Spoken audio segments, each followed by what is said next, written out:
guys, kembali lagi bersama gua di channel Lobby Film. Apa kabar kalian semua para penikmat susu muda? Semoga baik-baik aja ya. Buat kalian, sayangilah berbaktilah kepada orang tua, karena pada akhir-akhir ini terjadi peristiwa yang sangat mengharukan, di mana anak muda tega melihat orang tuanya mandi lumpur demi pundi-pundi cuan. Meskipun sudah ditawarkan pekerjaan yang cukup menghidupi dirinya, justru menanggapinya dengan meminta uang yang cukup fantastis. Sungguh bodoh sekali ya. Karena pada kesempatan kali ini, Lobby Film akan membahas film yang berjudul Barbarian 2022. Film ini menceritakan di mana kasih sayang seorang ibu kepada anaknya lebih besar ketimbang dirinya. Akan tetapi, film ini tentunya tersaji dengan banyak kengerian. Diawali dengan seorang wanita yang memesan rumah sewa untuk menginap. Namun tanpa ia ketahui, rumah tersebut menyimpan monster yang sangat mengerikan. Seperti apa kisah selengkapnya? Inilah Barbarian 2022. Seperti biasa, jika kalian suka dengan channel ini, silahkan di subscribe dulu aja biar nggak ditinggalin pas lagi sayang-sayangnya. Film dibuka dengan keberadaan seorang wanita yang bernama Tess Marshall. Tess yang akan melakukan wawancara, ia terpaksa menyewa rumah sebagai tempat tinggal sementara. Rumah yang ia sewa itu terletak di Blackmore. Karena malam itu hujan sangat deras, ia segera buru-buru membawa koper beserta barang-barang lainnya. Dengan menggunakan kode dari admin penyewa rumah, ia berhasil membuka kotak penyimpanan kunci rumah itu. Tetapi Tess tidak menemukan kunci rumah tersebut. Kemudian ia segera menelpon admin penyewa rumah yang ternyata tidak bisa dihubungi. Tess meninggalkan pesan kalau dirinya sudah berada di rumah Barbari. Namun ia tidak menemukan kunci rumah tersebut. Kemudian ia kembali ke dalam mobil sambil menunggu berharap ada jawaban pasti dari admin penyewa rumah. Tak berserang lama, lampu di dalam rumah tersebut menyala. Melihat hal itu, Tess langsung kembali menghampiri rumah itu lagi dan menekan bel beberapa kali. Seorang pria bernama Cat keluar yang ternyata juga menyewa rumah tersebut dengan waktu yang sama. Namun, Cat yang belum percaya meminta Tess untuk menunjukkan bukti bookingannya. Setelah melihat bukti pemesanan Tess, mau tidak mau, mereka berdua harus berbagi kamar dan tinggal bersama di rumah itu. Sebelum tidur, mereka mengobrol saling memperkenalkan diri, sembari merapikan tempat tidur. Cat yang mengalah, ia tidur di sofa saja.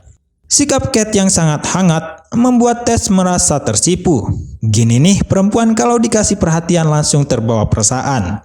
Lanjut. Saat tengah malam, Tess terbangun karena mendengar sesuatu dari luar kamar. Ia menyadari kalau pintu kamarnya tiba-tiba terbuka. Tess mengira kalau yang melakukannya adalah Cat. Tetapi anehnya, Cat bersumpah bukan dirinya yang melakukan. Tess jadi ketakutan, ia kemudian kembali ke kamar dan mengunci pintunya.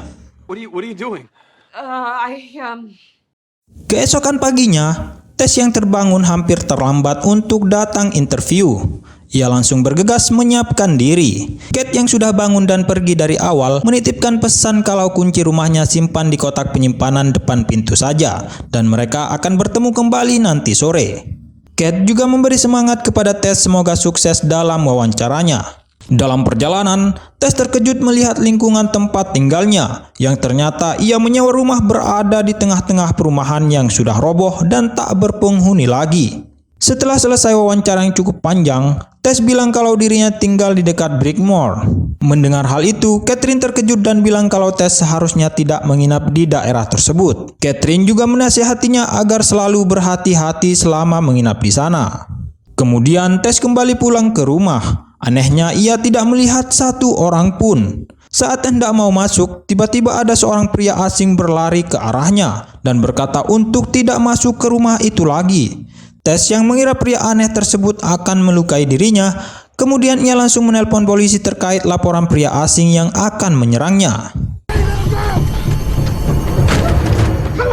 Setelah melihat pria itu sudah pergi, kemudian Tess kembali beraktivitas seperti biasanya. Tess yang melihat tisu kamar mandi habis, ia kemudian mencari tisu ke ruang basement. Di sana ia tak sengaja melihat tali yang tertanam. Lalu ia menarik tali itu, ternyata membuka pintu rahasia.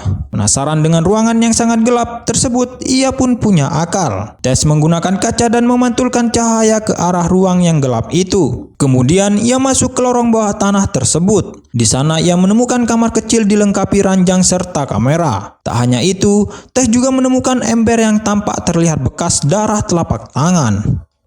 Tess yang ketakutan kembali ke ruang basement yang ternyata Cat sudah pulang.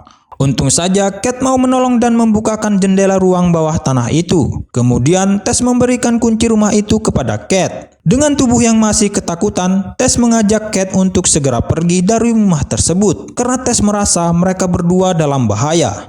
Cat berusaha menenangkan Tess dan berkata mereka akan baik-baik saja. Karena Tess bersikeras ingin pergi dari sana, kemudian Cat akan pergi mengecek ruang basement itu, sehingga dirinya terpaksa menunggu Cat dulu. Biar nggak terkunci lagi, Tess kemudian mengganjal pintu itu. Karena tak kunjung datang, Tess akhirnya menyusul masuk ke dalam ruang basement lagi untuk mencari keberadaan Cat. Tak sengaja ia melihat pintu rahasia yang berada di sampingnya. Ternyata pintu itu adalah tangga menuju ruang yang cukup panjang. Di sana ia mendengar suara Cat yang meminta tolong. Mendengar suara Cat yang meminta tolong, terpaksa ia turun untuk menolong teman prianya itu. Tak disangka, lorong yang sangat gelap itu memiliki diameter yang sangat panjang. Setelah cukup lama, akhirnya ia menemukan keberadaan Cat. Cat mengatakan kalau dirinya melihat ada seseorang di dalam sana yang telah menggigit kakinya hingga berdarah. Cat yang panik meminta tolong untuk segera dikeluarkan dari sana. Hingga tiba-tiba... ya, Cat akhirnya tewas setelah kepalanya dibenturkan ke tembok berkali-kali. Setelah kejadian itu, scene pindah ke seorang pemuda yang sedang dalam perjalanan liburan yang bernama IJ.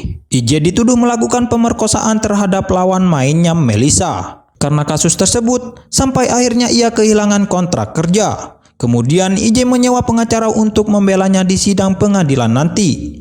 IJ juga berkonsultasi dengan pihak keuangan yang menyatakan dirinya telah bangkrut. Pemilik rumah di daerah Brickmore itu berencana untuk menjual untuk membayar tagihan bulanan. Akan tetapi, IJ menyarankan agar tidak dijual karena lokasi yang tidak strategis. Karena tak mau dirinya kesulitan ekonomi, akhirnya IJ nekat kabur pergi ke kota sebelah. Pihak manajemen artis sampai kebingungan akibat IJ yang sekarang berstatus buronan, justru memilih untuk kabur. Sesampai di rumah propertinya itu, IJ kaget karena tiba-tiba banyak barang milik seseorang yang sepertinya pernah ditempati. Kemudian ia menelpon pihak Airbnb bahwa ada seseorang yang menempati rumahnya tersebut. Namun pihak Airbnb mengaku tak tahu menau. Di malam harinya, IJ menghabiskan waktu di klub malam bersama teman lamanya. Dirinya bilang sebenarnya akting satu ranjang itu bukanlah pemerkosaan, melainkan sukarela dan saling menikmati. IJ yang sekarang berada di rumah, ia kemudian menelpon Melissa untuk meminta maaf atas kejadian itu. Tetapi sayangnya, Melissa tidak dapat dihubungi. Di esokan paginya, Tess membuka koper di mana itu adalah milik Cat yang sekarang sudah tewas tadi oleh monster yang mengerikan. Tetapi Tess entah kemana yang belum ditemukan keberadaannya. IJ yang sedang santai menikmati secangkir kopi mendengar sesuatu di ruang bawah tanah. Kemudian ia mengganti pakaiannya dan siap-siap pergi ke basement dengan membawa pisau miliknya. Karena ia yakin bahwa ada yang tidak beres di tempat tinggalnya itu. Di ruang basement, ia menemukan tali yang tertanam dan cermin yang mengarah ke arah tembok. Kemudian, ia menarik tali tersebut dan pintu ruang rahasia pun terbuka.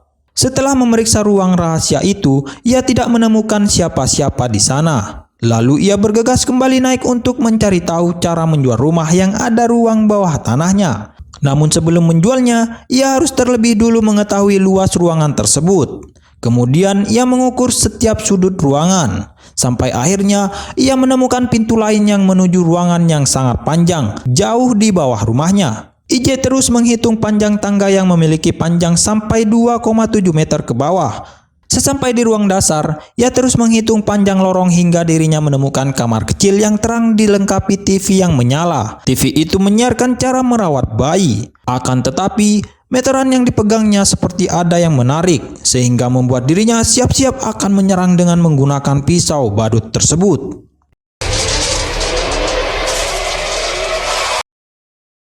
IJ kemudian berlari ketakutan hingga tak sadar ia terjebak di perangkap manusia. Tess Marshall berusaha menutup mulut IJ yang berteriak kesakitan karena akibat pisaunya sendiri jatuh dan melukai tangannya.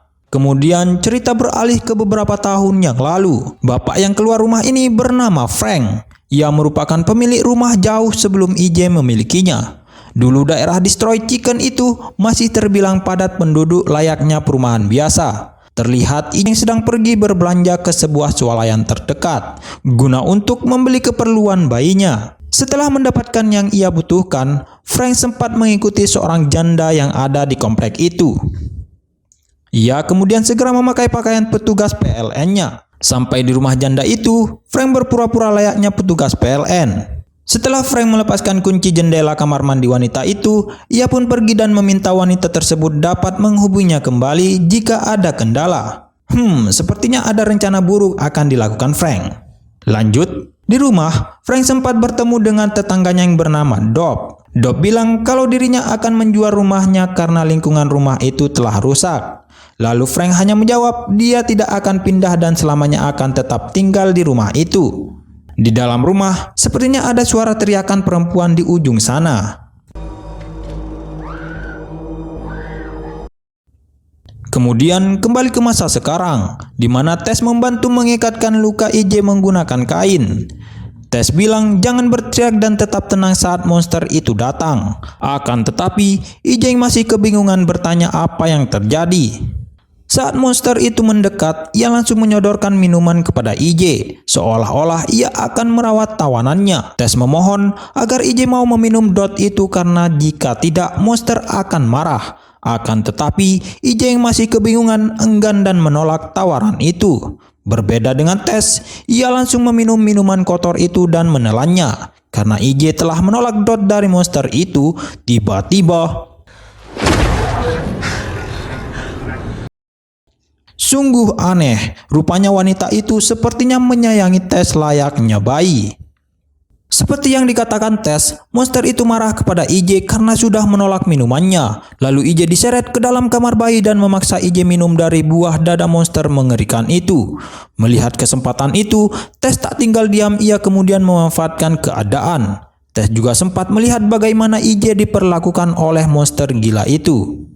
Tess tak sengaja menginjak kawat meteran yang dibawa IJ tadi, sehingga dapat menghasilkan bunyi yang cukup keras. Monster yang menyadari hal tersebut langsung segera mengejarnya. Dalam pelariannya itu, Tess sempat tak bisa keluar karena pintu terkunci. Akhirnya ia bergegas keluar dari basement lewat jendela. Untung saja pria kemarin yang menderakinya itu menarik dan menolongnya keluar. Pria itu mengatakan Tess jangan kembali lagi ke rumah itu, karena monster itu sangat jahat. Pria itu juga mengajak Tess untuk bersembunyi di menara air. Tetapi Tess berkata jika ada satu temannya yang terjebak di dalam sana. Tess yang bersikeras ingin kembali ke dalam sana dan menolong IJ yang terjebak. Pria tersebut berkata di malam hari monster gila itu akan keluar untuk mencari mangsa. Ia menasihati Tess jika ingin meminta bantuan pergilah ke menara air dan menemuinya di sana. Di sisi lain, IJ yang berhasil kabur berjalan menuju ke sebuah kamar. Entah kamar siapa itu, tiba-tiba monster gila tak berani mendekati kamar itu dan meninggalkan IJ.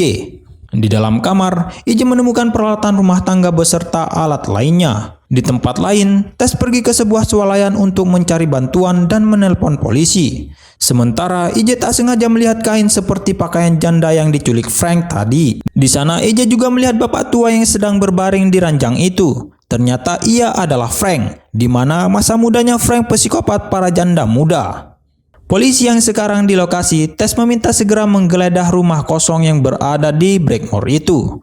Akan tetapi, polisi yang mengira Tess adalah orang gila sempat mengabaikan dirinya. Bahkan, polisi tersebut meminta Tess untuk menunjukkan identitasnya. Namun Tess berkata, KTP-nya berada di dalam rumah kosong tersebut. Di waktu yang sama, Frank yang berbaring itu meminta sesuatu kepada IJ. Akan tetapi, IJ yang tak mengerti apa yang diminta Frank kemudian menggeser meja ke dekat Frank. Sementara di luar rumah, polisi sepertinya mulai meragukan laporan Tess, sehingga polisi mengabaikan laporannya itu. Terlebih, polisi mendapatkan laporan ada sebuah penembakan di Midland.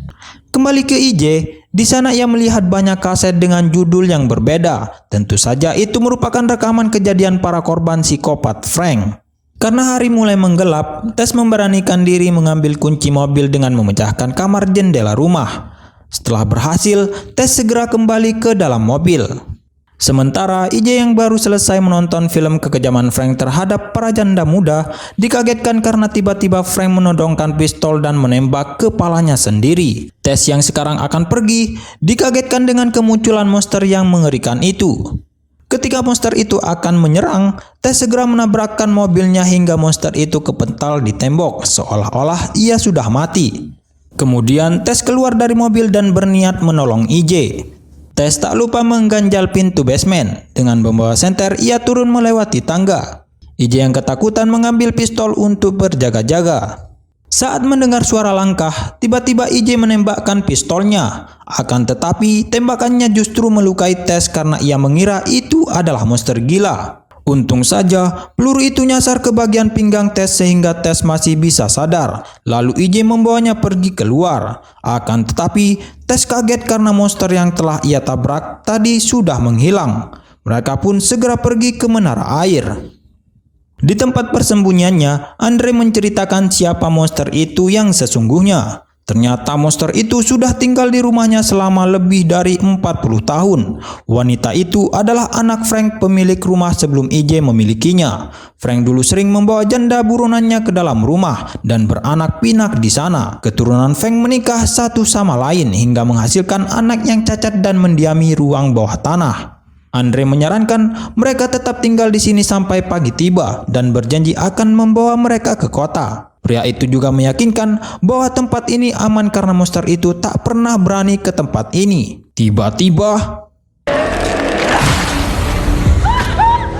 ya, pria malang itu pun tewas akibat dicekik oleh monster gila itu. IJ dan Tess segera menyelamatkan diri dengan bergegas menaiki menara. Sesampainya di atas menara, monster gila itu marah dan masih mengejar mereka. Saking takutnya, IJ sampai tak sengaja menjatuhkan pistol miliknya itu. Karena IJ tak punya harapan hidup lagi, sehingga ia dengan sengaja melemparkan Tess dari atas menara. Melihat bayinya akan mati, monster gila itu ikut terjun untuk menyelamatkan Tess Marshall. Bodoh. Tanpa rasa menyesal, IJ mengecek memastikan keadaan. Ia melihat darah berceceran di sekitar monster itu. IJ kemudian bergegas turun ke bawah untuk mengambil pistol dan mengecek kondisi Tess Marshall. Untung saja, Tess Marshall masih bisa sadar karena dilindungi oleh tubuh monster gila itu. Melihat Tess Marshall masih hidup, IJ kemudian meminta maaf dan menjelaskan bahwa ia melakukan semua itu karena hilaf. Bahkan ia juga berbohong jika Tess tergelincir pada saat di atas menara. IJ akan segera membawa Tess dari tempat itu. Hingga tiba-tiba, ya, monster itu bangkit dan langsung mencolok mata IJ hingga IJ tewas dengan tubuh yang sangat mengenaskan. Setelah puas membunuh IJ, monster itu kembali mendekati Tess Marshall. Tampaknya monster gila itu menyukai Tess Marshall layaknya anak kandungnya sendiri. Monster gila itu panik melihat Tess Marshall kesakitan. Dengan sambil meraba tanah, ia berusaha mengambil pistol yang terjatuh dari tubuh IJ. Monster gila itu terus membujuk Tess untuk kembali pulang ke rumah dengannya. Tess menggelengkan kepalanya sambil menodongkan pistolnya ke kepala monster itu. Namun justru monster itu membalasnya dengan kecupan kasih sayang menggunakan tangannya kepada Tess Marshall. Dan tiba-tiba, ya, monster itu pun tewas seketika setelah ditembak oleh Tess Marshall. Kemudian ia berlari dan meninggalkan tempat yang mengerikan itu. Dan film pun berakhir.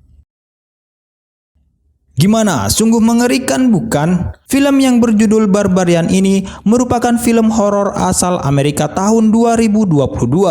Kengerian bermula ketika seorang wanita memesan rumah lewat sebuah aplikasi untuk menjadikan penginapan sementara. Tanpa diketahui, ternyata rumah tersebut merupakan bekas psikopat yang doyan janda muda, sehingga beberapa tahun lamanya mengakibatkan kemunculan monster yang sangat mengerikan. Namun di sisi lain, monster ini berbeda karena ternyata ia menyayangi sesama perempuan. Akan tetapi, monster tetaplah monster, iya kan? Oke, segitu dulu saja pembahasan film kali ini. Sampai jumpa di video selanjutnya. Dadah.